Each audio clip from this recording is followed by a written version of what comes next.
tal amigos? Los saludo su amigo René Narváez, La Voz de México. Los invito a ver su programa, La Voz de México. Recuerde, la noticia la hace usted, nosotros solamente comentamos.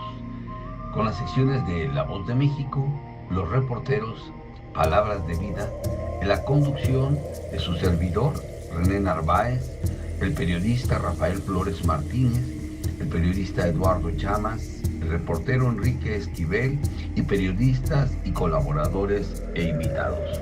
Un programa conducido por locutores y periodistas con los hechos más relevantes que se han hecho noticia, análisis políticos, comentarios y entrevistas.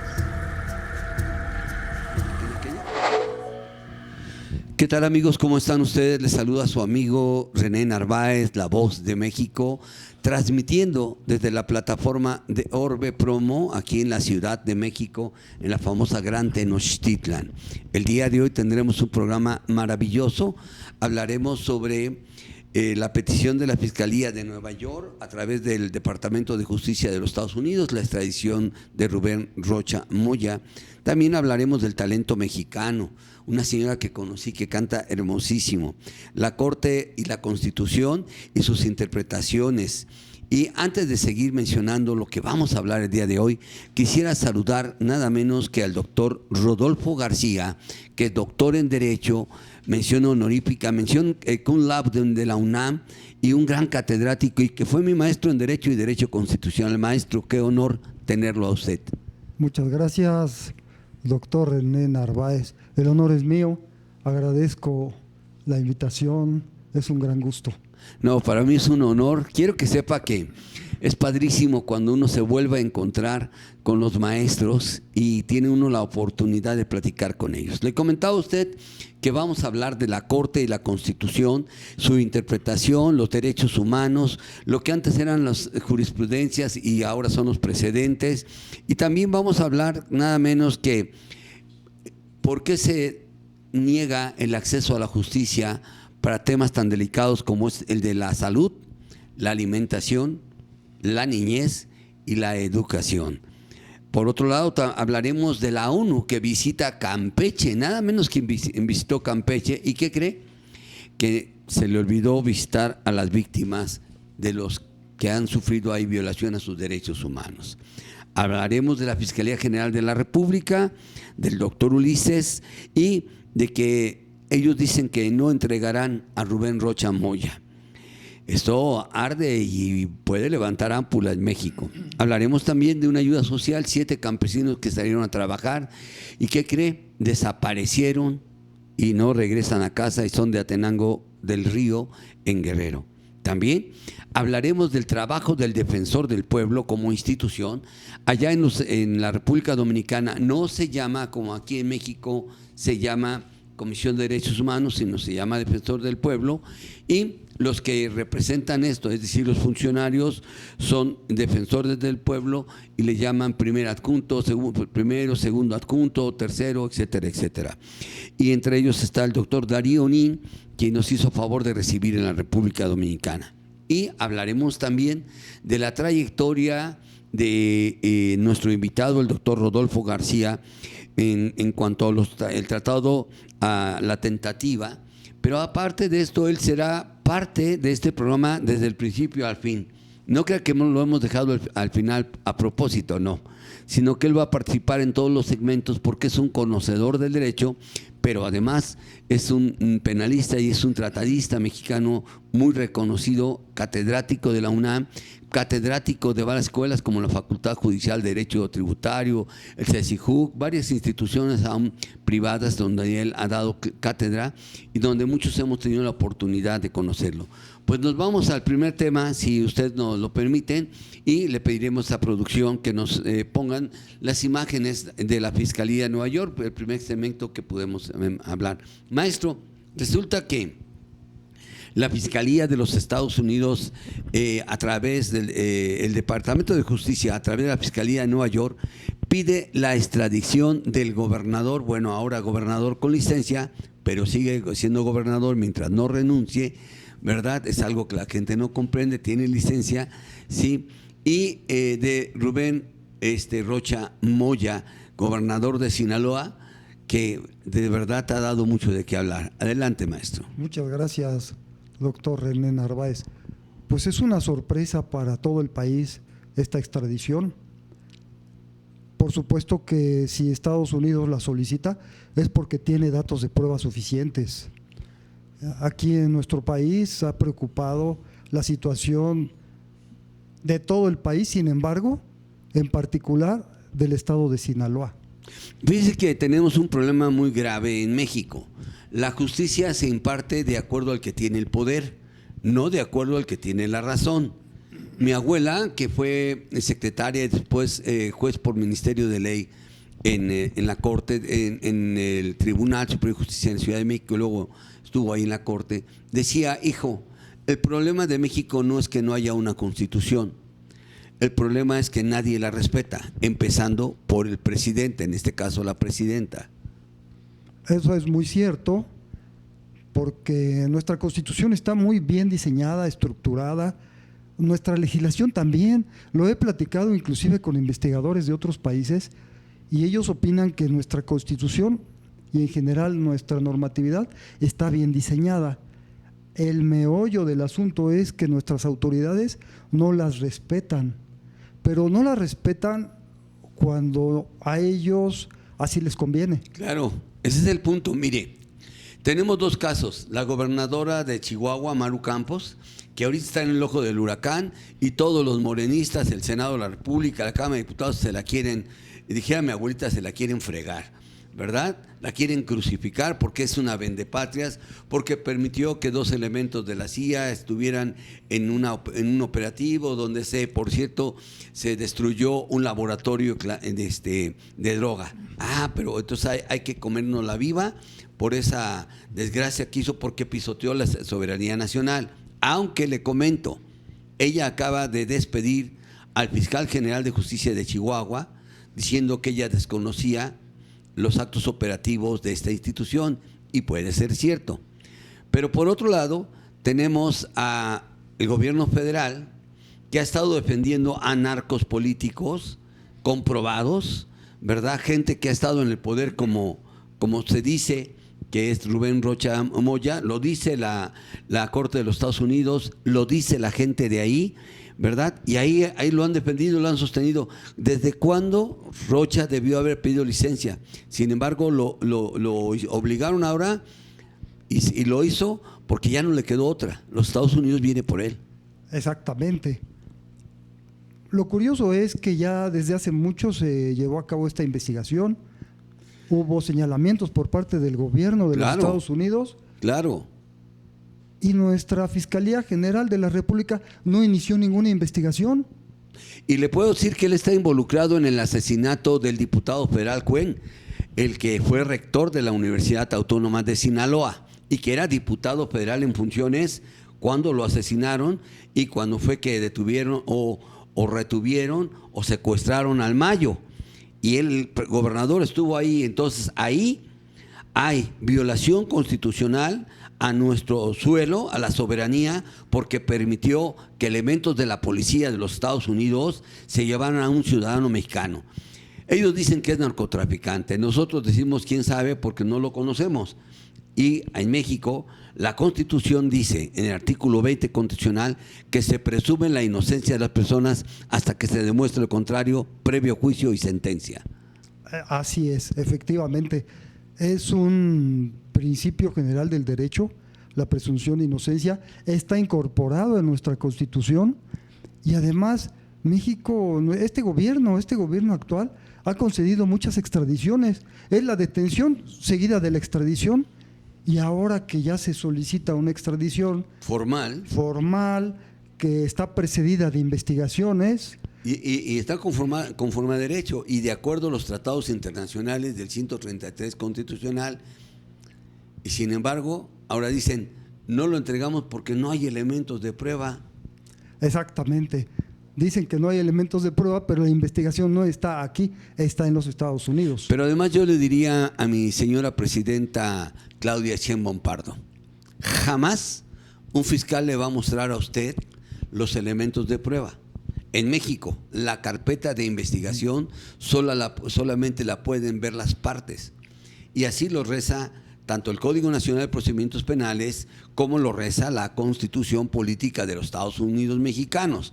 Entonces, ¿cómo quiere ella que el gobierno de los Estados Unidos le exhiba cuáles son los elementos de prueba? Si precisamente esas evidencias o esos datos de prueba o esos elementos van a ser con los que se le va a juzgar. Exactamente. Entonces, si aquí no iniciaron la investigación oportunamente, entonces no tienen datos de prueba. La llevaron a cabo en Estados Unidos, entonces aquí lo apropiado es observar que hay un tratado suscrito entre Estados Unidos y México de extradición, debe respetarse, porque de no cumplirlo el Estado mexicano, entonces va a originar una ruptura diplomática entre estos países. Ahora le quiero preguntar algo. Gerardo Noroña, muy a su estilo, dice: sobre mi cadáver se llevan a Rubén Rocha Moya. Pues yo creo que lo van a hacer salea el pobre hombre. Pero la pregunta es, él dice: todos los mexicanos vamos a defender a Rocha Moya. Le pregunto, ¿usted lo va a defender, maestro? Para nada, nosotros queremos que lo investiguen y además nos apegamos al principio de presunción de inocencia. Nosotros no estamos diciendo que él es culpable, ni Estados Unidos. Él será sujeto a una investigación y creo que todos los mexicanos eso quieren. Ese fue el eslogan de campaña del partido Morena desde que López Obrador andaba en estas actividades. Pero ahora, como ya no les conviene, entonces ahora ya no se aplica la ley. Por eso les decía, y más del rato vamos a ver las jurisprudencias y la aplicación y la interpretación de la ley. Porque en México la ley se aplica a quien quiere, como quiere y cuando quiere. Y al que no, pues no se le aplica. A este señor Rubén Rocha Moya se le adjudican muchísimas desapariciones forzadas del estado de Sinaloa, muchas fosas clandestinas, más de 2,000 y tantos asesinados y más de 3,000 a 4,000 desaparecidos y más de 40,000 ciudadanos a 50,000 desplazados que se tuvieron que ir a otros estados de la República porque no pueden vivir ahí por la violencia que hay. Exactamente. ¿Qué es lo que debe hacer un gobierno? El gobierno local, en este caso, al frente se encontraba en funciones precisamente Rubén Rocha Moya, pues él debería garantizar la seguridad de los ciudadanos. A mí me preguntaba hace poco un doctor en Derecho, compañero catedrático, ¿qué no es un derecho humano la seguridad? Claro. Claro, y regresamos a Cuadro ahí, producción, y déjeme decirle a usted, maestro, me da mucho gusto tenerlo aquí, si nos pudiéramos poner a los dos así, claro, me da mucho gusto verlo, maestro, sobre todo porque si alguien me enseñó a mí a ser combativo en el derecho, y especialmente en el amparo y la Constitución, fue mi maestro Rodolfo García. Yo digo con todo cariño, mi maestro, el maestro querido. Y por eso lo invité a este programa, porque vamos a hablar de rompe y rasga lo que está pasando en nuestro país. No puede ser que la ley se aplique para unos y para otros no. Por ejemplo, Gerardo Noroña fue investigado en razón de los recursos que ha ganado, ha recibido y la residencia que tiene, que no se justifica, ¿verdad?, por el tiempo que ha trabajado, porque además el hombre nunca ha trabajado. Bueno, si ser político es trabajo, sí ya trabajó, me tengo que retractar. Pero bueno, como se ha dedicado a la política, y en México mantenemos a los políticos, aunque estos sean unos reverendos flojos, y dijera mi abuelita, huevones, ¿verdad?, que no producen más que problemas. Bueno, pero no ha justificado de dónde compró una casa que ahora es residencia. Y como eso, hay muchos políticos hoy de Morena que no pueden justificar. Maestro, le puedo demostrar que conozco presidentes municipales que viven en zonas residenciales fuera de sus pueblos, donde gobiernan. Presidentes de Catepec, de Tlanepantla, de Tultitlán, de Cuautlán, México, que viven en Condado de Sayavedra, en Lomas Verdes, municipios distintos, en residencias. Eso se me hace aberrante, maestro. Es aberrante y es contrario a la política de la 4T, pues que no son socialistas, que no son del pueblo. No, se suponía. Y se suponía que era un gobierno sin corrupción. Dice, no robar, no mentir, ¿verdad? Y todo lo hicieron al revés. Bueno, sí.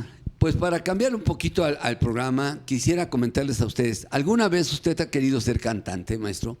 ¿Alguna vez usted que me está escuchando allá ha querido cantar, recitar o algo así? ¿O se ha quedado con ese sueño de poder ser famoso? Claro que sí, yo desde que era niño, yo quería ser cantante y siempre estaba en los festivales Buscando, del Día de las Madres y yo cantaba. buscando la fama.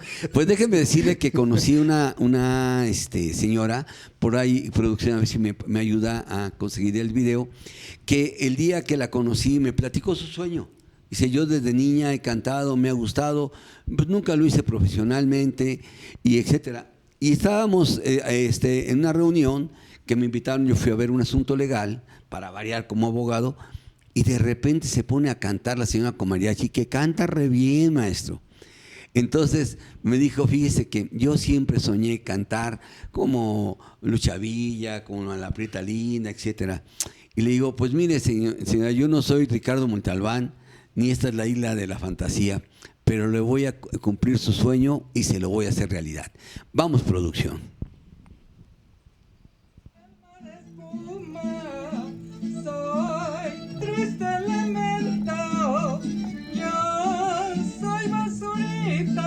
Soy basurita que arrastra el viento.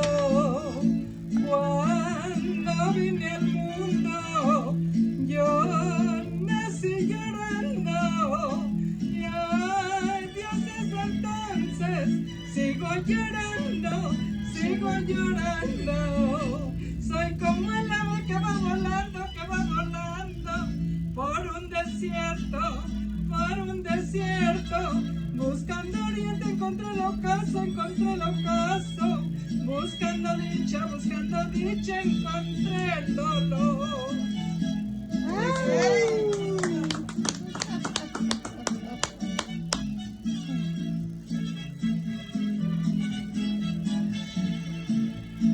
Yo nunca he tenido quien de mí se apiade.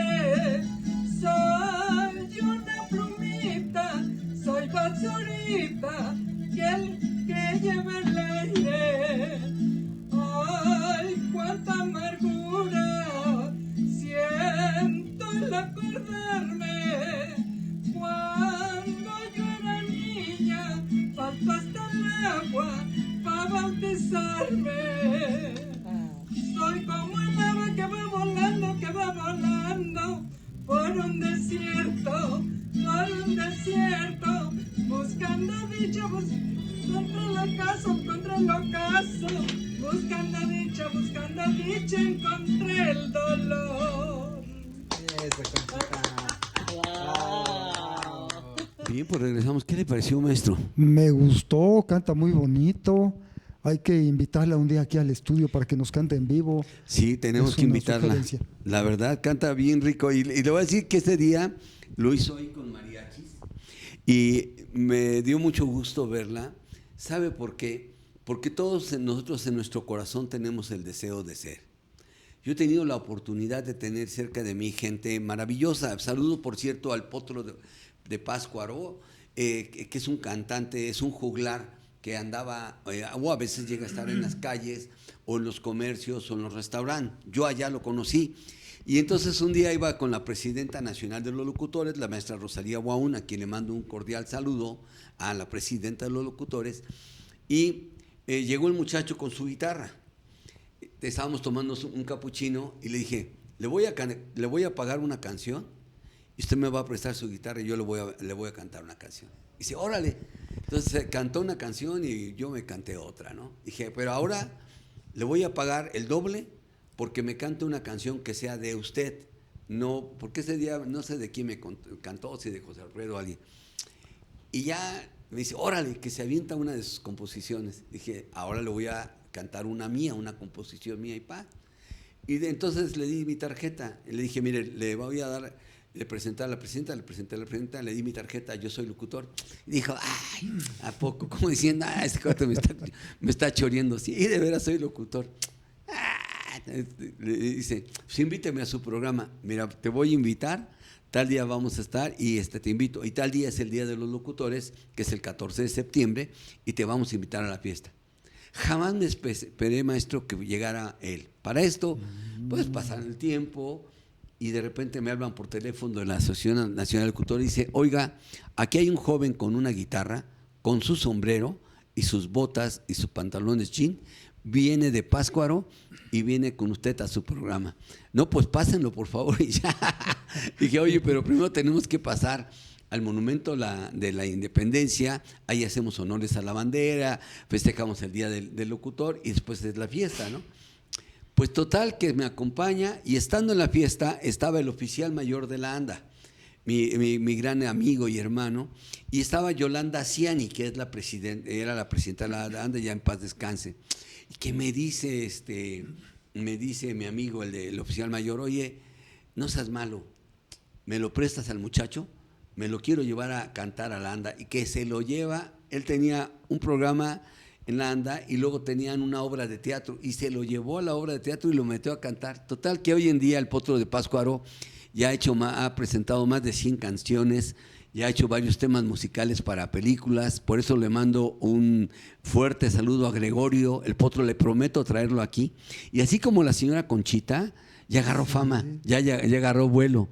Entonces me dice, ahora ya no sé cómo pararme en mi pueblo. ¿Por qué? Dice, porque yo antes andaba con mi guitarrita y pues andaba de puesto en puesto y de restaurancito en restaurancito. Ya ve que Pátzcuaro son varios como alamedas, y en las alamedas a la vuelta de cada una pues hay negocios, ¿no? De comida, restaurante, etcétera, ¿no? Y le digo, pues anda igual que andabas antes. De la misma manera, dice, pero es que ahora ya soy famoso. Cambiaron las cosas. Todo cambia para bien. Pues vámonos al tercer segmento, que es la Corte y la interpretación de la Constitución, y también lo que eran las jurisprudencias y ahora son los precedentes. ¿Por qué cambió eso de la jurisprudencia y ahora precedentes, maestro? Bueno, la jurisprudencia me parece que de manera natural cambió. Yo siempre, comentando sobre este tema con otros colegas, siempre les digo, ¿es correcto que sea obligatoria una jurisprudencia? Y hay división de opiniones. Unos dicen sí, otros dicen no. Y entonces, bueno, ¿cuál es mi punto de vista? Está correcto que sean precedentes. La misma ley de amparo nos da la posibilidad de que exista una contradicción de tesis. Es decir, puede haber una jurisprudencia, pero más adelante puede surgir una en contrario. Entonces no es correcto que sea un criterio eminentemente válido como si fuera un axioma. Don Gilberto Rincón Gallardo, de quien ustedes acaban de ver la foto, y algunos imágenes que ustedes están viendo del Poder Judicial Federal, que lucharon por defender y que en realidad se respetara, y digo con todas las letras, se respetará la carrera judicial, que hoy estamos viendo que los ministros de tómbola y los magistrados de tómbola, de Tribunal Colegiado de Circuito, y los jueces de distrito de tómbola, muchos de ellos no dan una, maestro. Están renunciando y están tronando como ejotes, porque no tienen la expertise ni el criterio de la aplicación de las jurisprudencias y el momento de su aplicación o interpretación de acuerdo al asunto, porque no nos van a servir las jurisprudencias siempre para respaldar un asunto como nosotros queramos. En México, uno de los graves problemas es que la gente interpreta la ley como quiere, y fíjese, le voy a dar un término.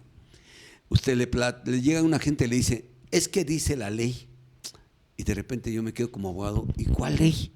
Pues la ley.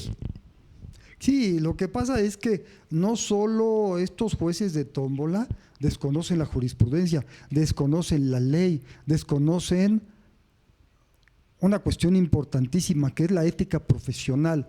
Si ellos aceptaron un cargo para el que no están capacitados, entonces es muy grave. Pues ellos incurren ya en responsabilidad. Es una responsabilidad, claro. Ya incurren en responsabilidad. No es cosa simple, pero bueno, tenían que ser así porque desafortunadamente nos vamos enfilando ya en una dictadura. Fíjese bien usted que los precedentes, antes jurisprudencias, nos daban la garantía del debido proceso, pero también garantizaban el respeto a los derechos humanos. El respeto a los derechos humanos, que después entrando ya al estudio constitucional, se vuelven derechos fundamentales cuando ya vienen hacia la ley, cuando se fundamenta a través de la Constitución o Carta Magna o Carta Federal. Bueno, pero fíjese bien que esos derechos humanos, por ejemplo, el derecho a la vida, el derecho a la salud, el derecho a la educación, el derecho al cuidado de la niñez, el derecho a la familia, no pueden ser violados, no pueden ser trastocados. Y la actual Suprema Corte de Justicia dice que sí, y ahí le va. Ahí le va el primer borrego en el camino. La ministra Lenia Batres dice: los niños que se ampararon, y también el presidente, para no echarle nada más a Lenia, ¿no?, el presidente de la Suprema Corte, el ilustre ministro indígena Aguilar, dice: los niños que se ampararon hace 7 años, pues hay que sobreceder su amparo. ¿Por qué? Pues porque ya no son niños y ya no necesitan la protección de la justicia federal. Dijera Manolín Chilisque: fíjate qué suave. Y las demás generaciones que vienen ya no necesitan la protección, ya no necesitan el derecho a la infancia, un derecho a una estancia infantil, un derecho a tener una escuela donde puedan dormir y comer, sí, el que sea una guardería, porque muchos como yo no sé si usted viene con pañales de seda y viene del cielo, pero mi madre era trabajadora de un salón de belleza. Mi padre era locutor, pero no era un hombre famoso ni prominente. Vivían al día. Y yo tuve que ir a una guardería desde los 3 años de edad y ahí me cuidaron, me dieron de desayunar, me dieron de almorzar y mi pobrecita madre llegaba por mí a las 6 de la tarde. Pero estos desgraciados infelices, ya se me salió la carne, sí, que ahora conforman la Corte, dicen que no tienen derecho los niños. Bueno, ellos están actuando conforme a la falta de conocimiento que tienen. Desafortunadamente para la Suprema Corte los derechos humanos son declarativos, es decir, se encuentran en documentos internacionales, se encuentran en la Constitución, pero no se encuentran en las cabezas de ellos. Ellos no los tienen que preservar, no los tienen que garantizar. Por eso es la diferencia en la denominación derechos humanos, que ya existen en forma natural, aunque no estén incorporados en ninguna normatividad, y las garantías que el Estado debe garantizar a cada individuo. Y si ahora dicen ya no son niños, los vamos a sobreseer, pues qué vergüenza, porque quiere decir que desatendieron esos amparos y desatendieron cuestiones internacionales. Habrá que preguntar qué dice la UNICEF. Claro. Porque es el interés superior del niño. Pero las autoridades omitieron resolver. Sí, no entraron al fondo del asunto. No. Y eso es lo que me llama mucho la atención.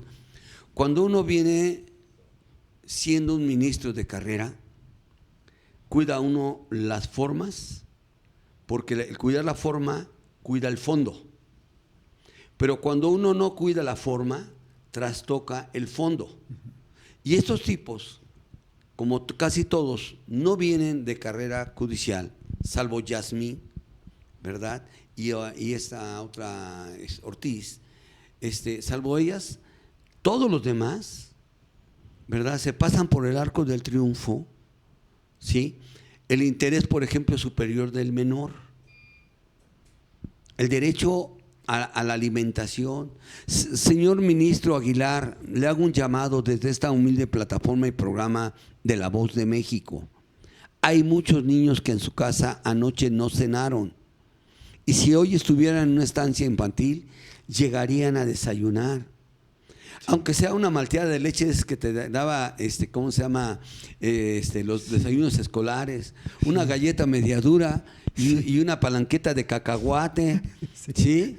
Y unas de estas de ajonjolí, riquísimas, pero eran alimento, maestro. Y eran energéticas. Claro. Y ahora no tienen nada. Se Claro. supone que es un gobierno social, se supone, y entonces los niños pues ya no tienen derecho a una guardería. ¿Por qué es esto? Bueno, pues obviamente el gobierno necesita desviar fondos. ¿Cuánto cuesta sostener determinado número de guarderías en el país? Bueno, pues seguramente una cantidad estratosférica, pero necesitan distraer fondos para comprar votos. Claro. Ahora ya le encontré la solución. Maestro, tiene usted razón, no lo había pensado así. Yo creo que la Suprema Corte de Justicia, antes de desechar un amparo, tiene que estudiar el fondo del asunto, tiene que entrar a estudiar. Mire, señor ministro Aguilar, ministra Lenia Batres, ministra Ortiz, ministra Yasmín, el negarle el amparo a una persona es negarle el derecho al acceso a la justicia. Y negarle el acceso a la justicia es una violación constitucional. Exactamente. Entonces habrá que ver quiénes fueron las autoridades que no resolvieron esos amparos, y entonces hay que someterlas a procesos penales. Claro, hay simple. que fincarlas. Y sabe usted, Sí. si usted cree que no le podemos fincar responsabilidad, está mal, porque está la Corte Internacional. Sí. Está la Corte Internacional que puede escuchar a una nación, a un pueblo, a un quejoso, diciendo, ¿sabe qué? Las autoridades de nuestro país, el Poder Judicial está rebasado. Y está tan rebasado que no resuelve. Y al no resolver, nos deja en estado de indefensión. La Corte Interamericana de Derechos Humanos y las Cortes Internacionales pueden entrar ahí en su papel. Inclusive la Corte Penal Internacional también. Claro. Porque si un niño, con un solo niño, que sea sometido a grandes sufrimientos por una negligencia no del Estado, de un sujeto perteneciente al gobierno que es incapaz o que es ignorante o que le importa muy poco proteger o cumplir con su deber, ese sometimiento a grandes sufrimientos es un crimen de lesa humanidad. Y le voy a decir algo para cerrar este segmento. La ministra Lenia Batres, que por cierto, después de que termine esos 2 años Aguilar, va a ser la presidenta de la Suprema Corte, algo que me aterra, me da pánico. Ay, nanita, me voy a tener que ir a vivir a República Dominicana, yo creo, Sí. a las Islas del Caribe, me voy a ir a Curazao, algunas de esas que me adopten. La ministra acaba de decir algo que para mí es archi recontra súper aberrante. Ella dice, según su criterio, ¿sí? Según la Corte, que los niños y las personas que requieran de una prótesis, de un equipo adicional, ¿sí? Pues tendrán que comprarlo de manera particular, porque el Seguro Social y el ISSSTE no están, las instituciones de salud no están obligadas a proveerle al ciudadano, al niño, fíjese bien, al adolescente, de dichos equipos. Entonces, como dijera mi abuelita, chin chin el gato y sus compadres. Ahora a ver cómo nos va. Y eso es aberrante, porque si no sabe ella el cuarto constitucional en materia de salud y derecho familiar, dice que el Estado debe ser un proveedor de las necesidades del bienestar de la familia, maestro. Exactamente, es un deber, nada más que vemos nuevamente se contradice la 4T, porque es tan social que no da ese servicio público de salud.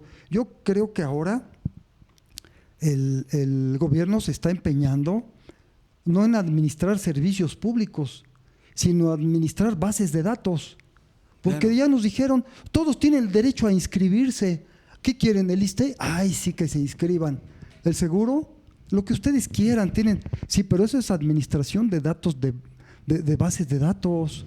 Pero, de que ustedes se inscriban a que yo como gobierno les dé el servicio, hay un gran trecho. Dice aquí Marta, ¿no será que el gobierno federal privilegia la salud privada o la atención privada de los hospitales? Pues porque ahí lleva su mochada. Finalmente, a muchos funcionarios del gobierno ahora son dueños de hospitales, de clínicas, y bueno, y de muchos particulares son los proveedores de los medicamentos. Dice, ¿no será que por eso están pidiendo ahora que sean los particulares los que compren las cosas, maestro? Bueno, es interesante el punto de vista de esta persona. Sin embargo, yo lo que aprecio es otra cuestión. Recordemos que siempre López Obrador dijo, ¿quiénes van a estar conmigo? Los pobres. La clase media no, los pobres. Entonces, ¿cómo? Yo estuve desafortunadamente, en una conferencia donde se dijo por parte de ciertos, tampoco les digo políticos, son pseudopolíticos. Al rato voy a decir por qué son pseudopolíticos, para no desviarme, pero ahí dijeron, tenemos que destruir a la clase media. Yo pensé, ¿cómo van a destruir a la clase media? Dijeron, muy fácil, si no les damos el servicio médico lo van a tener que pagar. Y si tienen un negocio, si tienen casas, si tienen coches, se van a tener que deshacer de todo eso para pagar el servicio de salud. Es muy costoso el servicio de salud. El servicio de salud privado, empezando porque tienes que sacar una radiografía, comprarte tus medicamentos de patente para que te haga más o menos resultados, un tratamiento, es caro. Y bueno, pues eso para mí viola los derechos humanos del individuo, y creo que la Suprema Corte de Justicia nos queda de ver hasta este momento porque sus razonamientos son contrarios al bienestar de la sociedad mexicana, entiéndase, del pueblo. Sí, es una pena porque son ministros que deben garantizar precisamente los derechos humanos y se convierten en lo opuesto. Sus resoluciones son violatorias de derechos humanos. Producción, nos vamos al siguiente segmento, que es la Fiscalía no entregará a Rubén Rocha Moya, y esto lo dice el vicefiscal para asuntos relevantes, el doctor Ulises, que tiene su punto de vista. Él dice que la Fiscalía General de la República no tiene por qué entregar a Rubén porque la petición de extradición es la siguiente: solicitamos la detención para efectos de extradición del señor gobernador, ahora gobernador con licencia, Rubén Rocha Moya. Nos van a pasar algunas imágenes para que usted se dé cuenta. Esta es la orden de justicia o petición de justicia de simplemente Nueva York, y que están pidiendo que pues se procese, que se entregue a este hombre. Ahora, aquí el punto clave es: ¿tiene la obligación o no la Fiscalía de entregar a la persona que se está solicitando su extradición? Ahora bien, yo lo único que sé es que para solicitar la extradición se debe de comprometer el estado que solicita a no aplicarle la pena de muerte, porque hay estados como Estados Unidos que tienen pena de muerte, pero de ahí en fuera puede aplicar cualquier otra de sus penas. Eso es correcto, y además debe garantizar el debido proceso, porque pues ahora hay que recordar que nuestro Código Nacional de Procedimientos Penales está adaptado al procedimiento penal de los Estados Unidos. Entonces no hay diferencia, no hay motivo para no cumplir con esa orden de extradición, salvo las cuestiones netamente internas, partidistas. Y además nos llama la atención porque están defendiendo, pues el mismo Rocha Moya dice, yo no debo nada. Pues entonces que enfrente la justicia estadounidense y que allá lo aclare. Yo le preguntaría una cosa a usted, maestro. Si él no debiera nada, ¿por qué nunca enfrentó la justicia en México? Porque aquí en México, en la Fiscalía General de la República, hay muchas denuncias contra él y ninguna procedió, maestro. Así es, porque pues es lo que decíamos. Aparentemente contamos con una Fiscalía General de la República que es un organismo autónomo, pero de autónomo no tiene nada.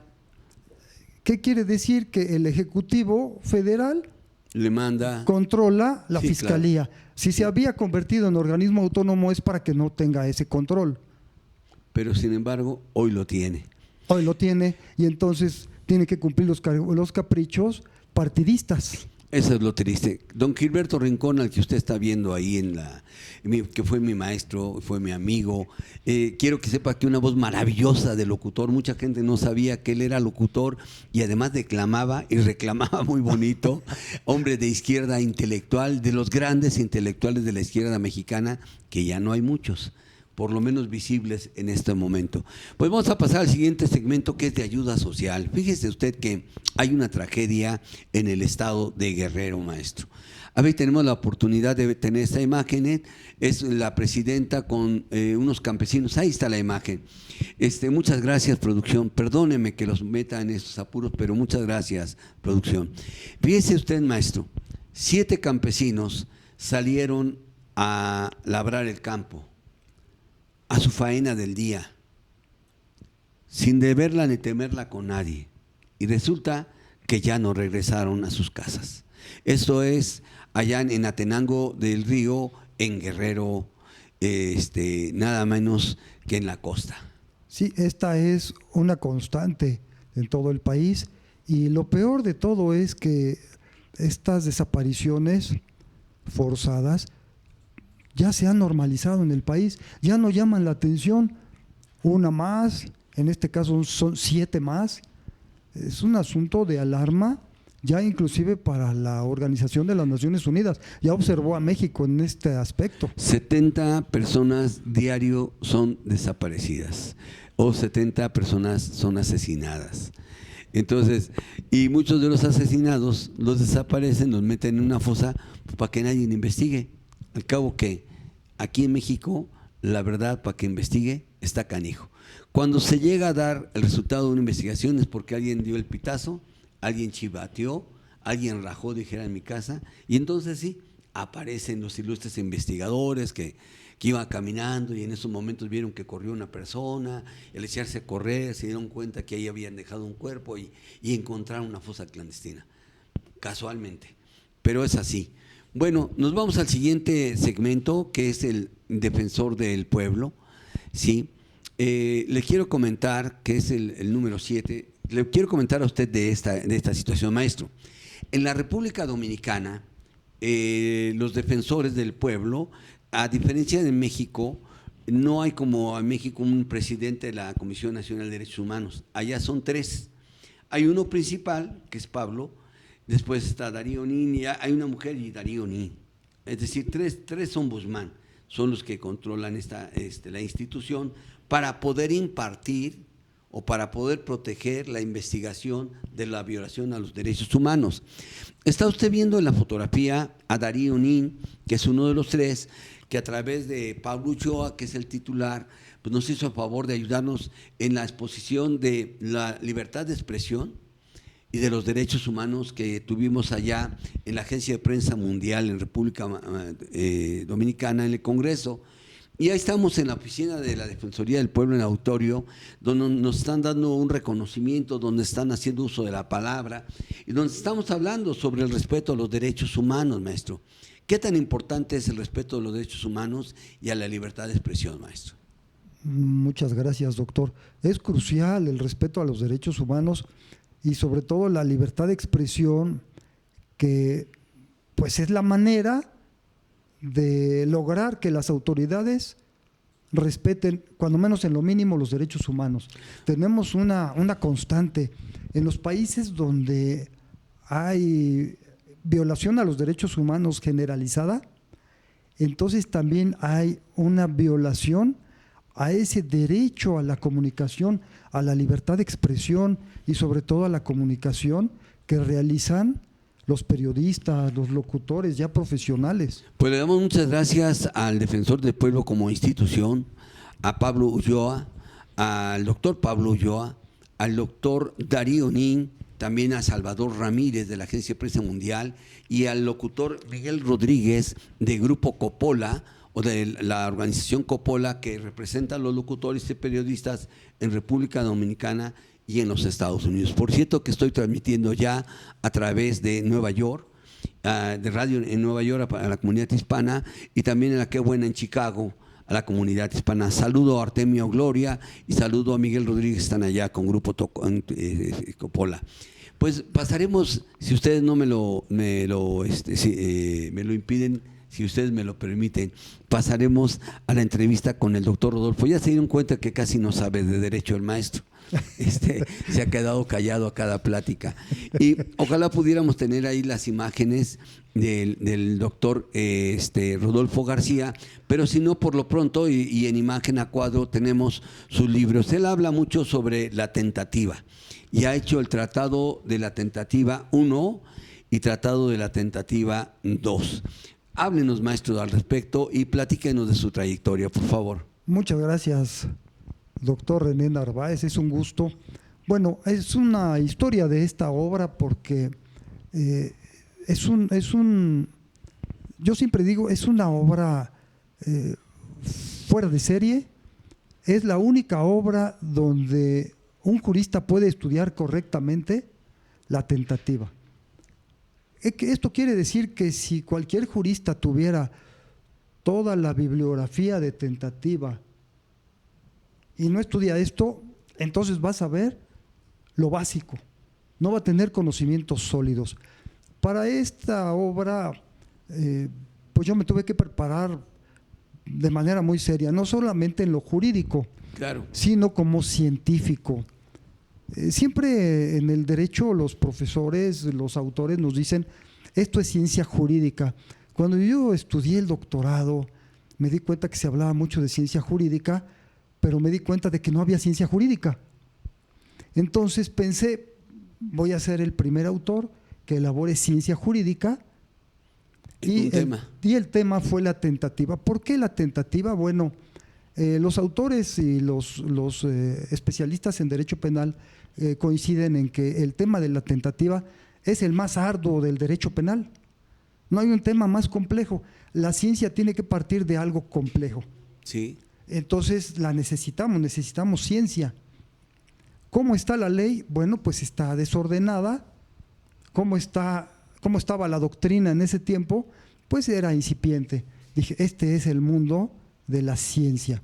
Y ahí comienza el estudio de la tentativa, pero tuve que cursar la especialidad en investigación científica en la UNAM, donde tengo la mayor parte de mi formación, y entonces descubrí que ahora ya soy científico, y entonces esta obra tiene un desarrollo ampliamente y debidamente sistematizado.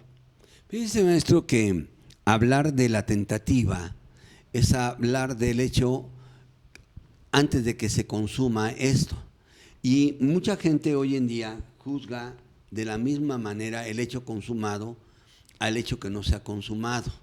Me quiso robar, lo acusamos de robo. Espérame, no llegó a la consumación de. Entonces, no es lo mismo la tentativa al hecho consumado. Cuéntenos cuál es la diferencia, porque el hilo es muy, muy pegadito, sí. Y aún jueces se equivocan en la tentativa y el hecho. Hay muchas equivocaciones y esto es lo que yo llamo los confines de la tentativa, es decir, las fronteras o los límites. Ese fue el primer estudio que conocimos de la tentativa. Vamos a hablar del siglo XIII, donde pues todo se confundía, las autoridades, los estudiosos de la materia, y entonces identificaban consumación y tentativa, pero después se dijo no. Hay casos donde se intentó cometer el delito, ocasionar el daño, pero ese daño no ocurrió. Y entonces se comenzó a observar que el daño no ocurría por diferentes causas. Lo básico es por causas ajenas a la voluntad del agente. Aquí tuvimos un caso que me parece como ejemplo muy adecuado, y era un futbolista que estaba aquí activo, de apellido Cabañas. Sí, cómo no. Y alguien, en una discusión, le disparó en la cabeza. Y entonces, bueno, indudablemente, esa acción estaba encaminada a matarlo. Sí, está como para que se fuera un homicidio calificado. Era un homicidio calificado, sin embargo quedó en tentativa de homicidio debido a que por causas ajenas a la voluntad del sujeto activo, del que disparó, no se consumó.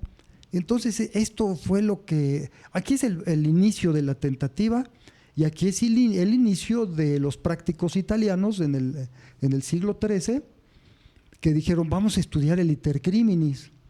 Intercriminis. ¿Qué es el iter criminis? Es el camino que recorre el delincuente para cometer el delito. Wow. Entonces dijeron, a ver, hay una fase interna donde el sujeto tiene en la mente esa idea delictuosa, la intención, ya tiene la firme determinación, como el que le disparó a Cabañas.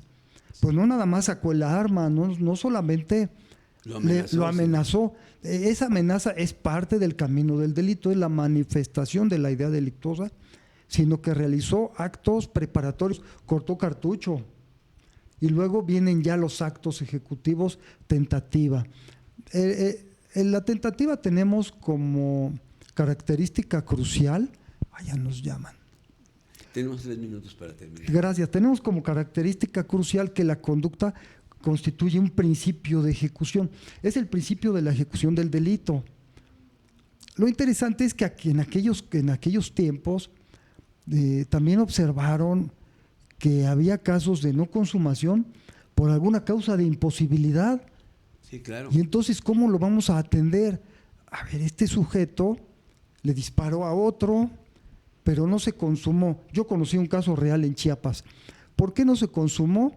Bueno, pues era una discusión entre la pareja, no eran esposos, vamos a decir el padrastro de un joven que ya había cumplido 20 años, y se acaloró tanto la discusión entre su mamá y su padrastro que pues él se disgustó.